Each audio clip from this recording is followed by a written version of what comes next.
Hello. Galatians chapter 4 verse 8 and 9. Bible says, "Formerly, when you did not know God, you were slaves to those who by nature are not gods. But now that you know God, or rather are known by God, how is it that you are turning back to those weak and miserable forces? Do you wish to be enslaved by them all over again?" This reminds me of the children of Israel, after being freed from Egypt, and they were on the journey to Canaan. And in the wilderness, while they were on their journey, they kept complaining to Moses, saying, "You would have rather left us in Egypt. We would have rather died in Egypt," and saying that they were better off in Egypt than being brought to this place.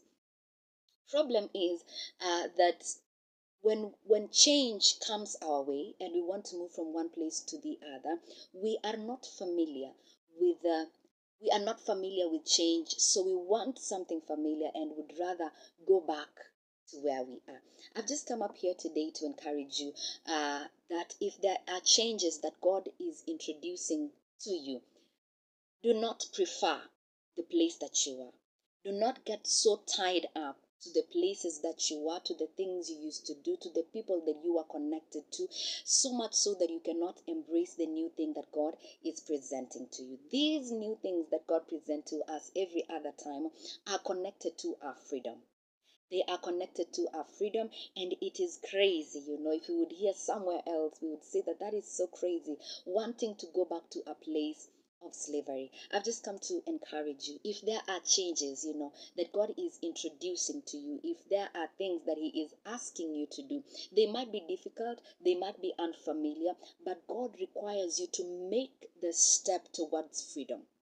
There is work connected to freedom, because all of us want freedom. There is work connected to freedom, but we are not comfortable with the changes that we have to make.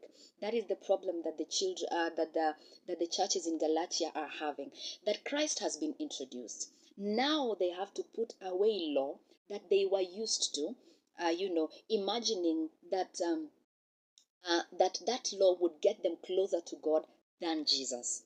Yeah, yet Jesus was freedom to all of them. Yeah, so today, if you are working on certain things, that God has introduced you to that are new, they are actually leading to your freedom. And my encouragement to you is to embrace it. Embrace the change. Don't long to go back to slavery. Don't long to go back to the things of old. Don't long to go back to the things that God has freed you from. Embrace the change, and freedom is actually on its way.